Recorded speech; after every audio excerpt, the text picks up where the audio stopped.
within this structure of topological defects. So one has to check a little bit the homotopy class to see them, and in a sense one has to freeze one of the phase, let's say, of the charge, in order to not to have too much phase space, and to have the proliferation of such defects. So actually this idea was taken from the paper by Patrick Lee, where he was advocating the rotation between superconductivity and the loop currents. And it's an idea for the whole phase diagram. Here you have a superconductor, you have a system of vortices where you have a lot of Nernst signal, where the competing order is seen in the middle of the vortex. And in the pseudogap phase, everything is fluctuating like crazy, like in a soup, that we reproduce here. Okay, so if you have one message to keep from why I still believe it has a chance to work, it is this one. So this is the SEM data.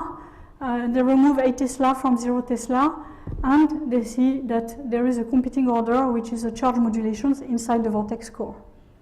So this was very strong core to build a theory of fluctuations, knowing that you have a lot of fluctuations in under the regime. Okay, so that's my next question. I will not go up to the end, but at least I give you. So I try to get to the deepest question, according to me, is probably will not be the same as some of my colleagues, but after working a few years in this field, there is something very strange going at the line T-star, and this is the following. You have a lot of things going on. Anomalous Kerr effect was reported just below T-star. So we have some glassy behavior, which has also a lot of two-dimensional antiformatic fluctuations reported in this region, around 5% doping. But at T-star, below T-star, you have this incipient charge order with wave vectors parallel to the axis. It is stabilized with magnetic field, and we have evidence for orders like nematicity, inversion symmetry, and loop currents at T-star. So this is a much stronger thermodynamic signal, which is calling for true phase transition. The only problem is those orders, they are at Q equals 0. So an order which is at Q equals 0 cannot open a pseudo gap, cannot deplete the density of states of the compound. So we are in a situation which is more complex than we expected.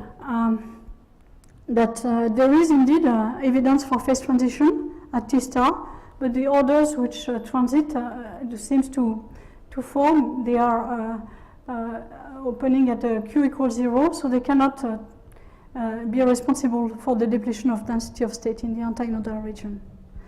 So in a sense, any theory for the pseudo gap has to account for those Q equals 0 order, as if it was not as complex as it was. So if you have a good theory for pseudo gap, you have to account for those for loop currents, nematicity, and maybe breaking of time Russell symmetry. Is much more debatable, but nematicity and loop currents is also debatable anyway. I would say there is a strong evidence for the Q equals 0.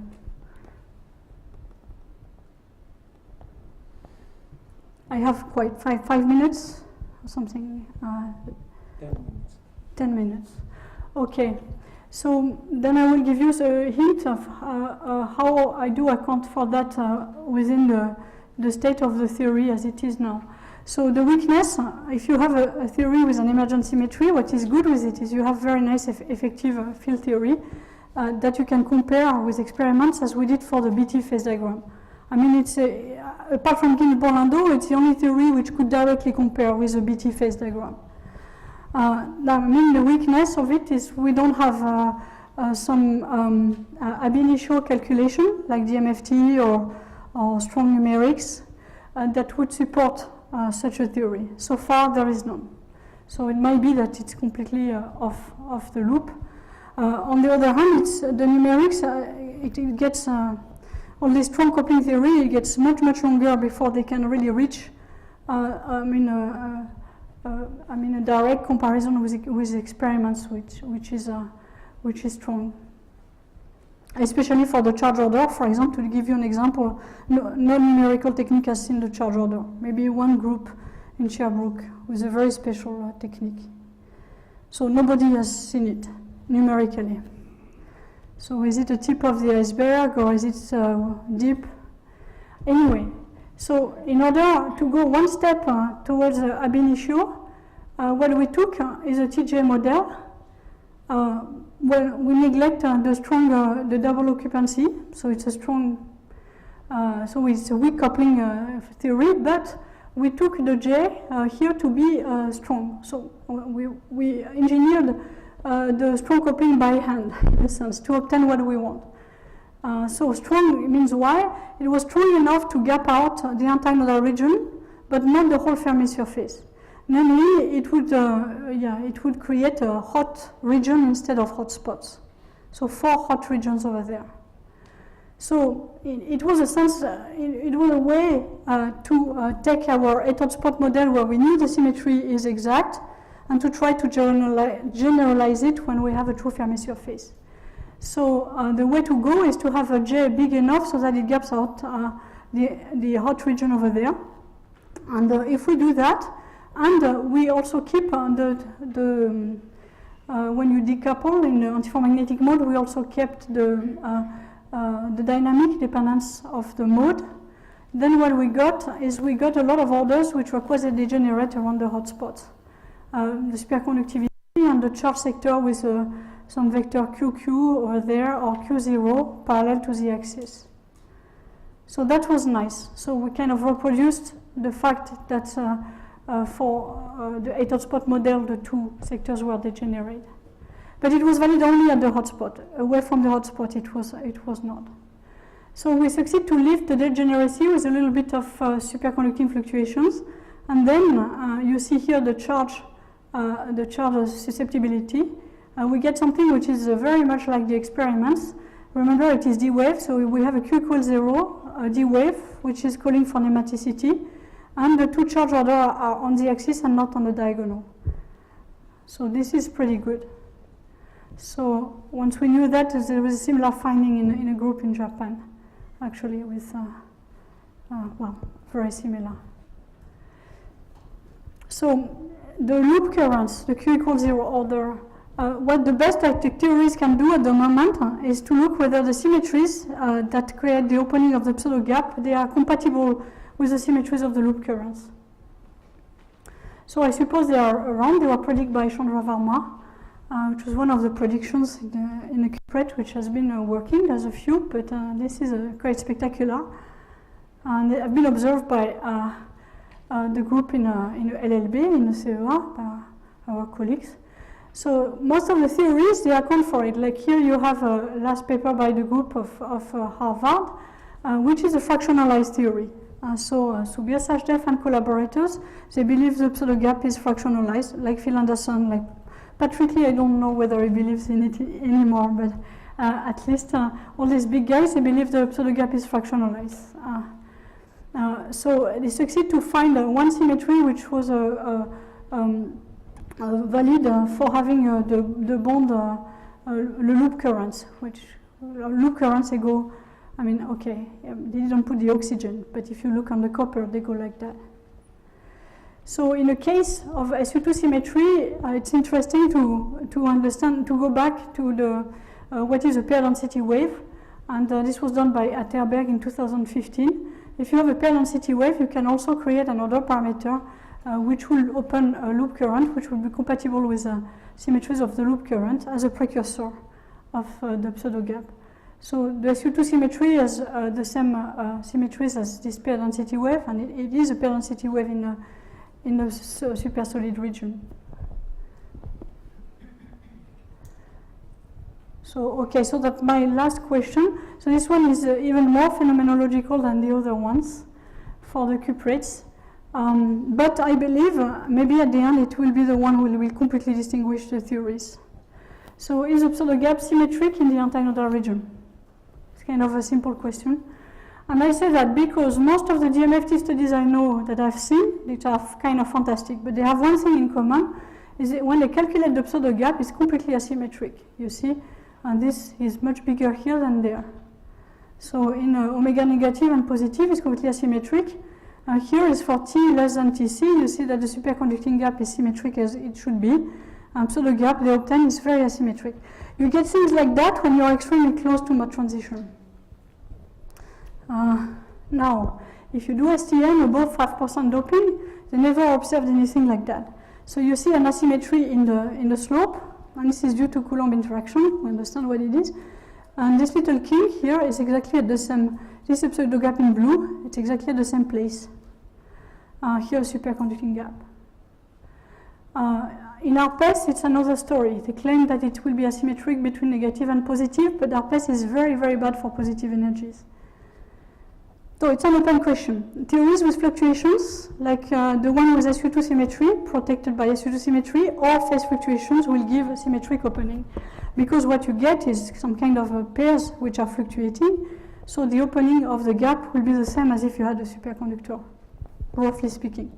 Now, if it's due to anything else, it will get asymmetric. So I believe that when they will have a cluster, let's say 20 by 20, they will not see the asymmetry anymore. But okay, I don't know what my colleague Olivier would say about that. Actually, I would be interested to know what, whether they take it seriously or not, the asymmetry they observe, which is huge. Okay, I pass you this one. I think I'm done with my time now. 2 minutes. So maybe I'm not, well, okay, let me just conclude on the phenomenological work that's done by a student of Sherbrooke University. And he has tested a few scenarios whether for a specific heat and Seebeck coefficient, which were not fluctuation scenarios. So either he opens an antiferromagnetism, like here, or there is this Morris-Rice ID, which is probably strong coupling. It's probably a fractionalized ID. The point is difficult to completely understand. I don't understand it, frankly, completely well. Should ask Morris maybe for this one. But what is interesting is that all these simulations that he did showed that when you have a system which is doesn't have the symmetry of the pseudo gap around the antinodal region. So when you reconfigure, okay, maybe I should say something before. When you reconfigure, you form the Fermi surface, you go from pockets, you remember, to big Fermi surface on the right. So we claim there is a regime over there where Seebeck coefficient in particular starts to get crazy.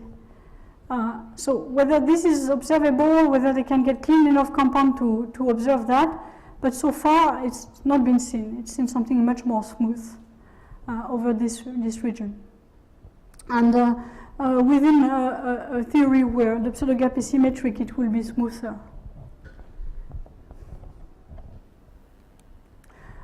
With that, I will give you my conclusion of these ideas that I pushed for some time on this well-studied compound. So I believe the charge orders are key players in cuprate physics in explaining the pseudo-gap region in the cuprates, not because of its ordering, but because of the fluctuations that it can generate. And especially, it can couple with superconductivity to form a pseudo-spin with fluctuation between the two types of order.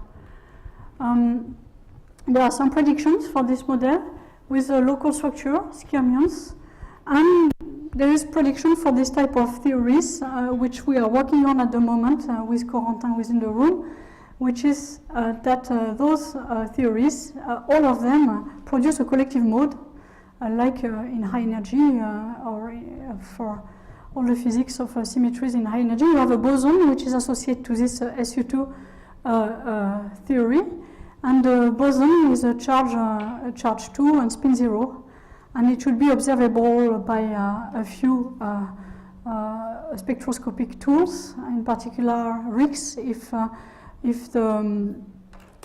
get some better precision, or MIRS, electronic spectroscopy. and also Raman. We looked at more phenomenology, ARPES, transport, and also Hall effect, but I didn't want to bother you with too much of these phenomenological details. Okay, thank you for your attention.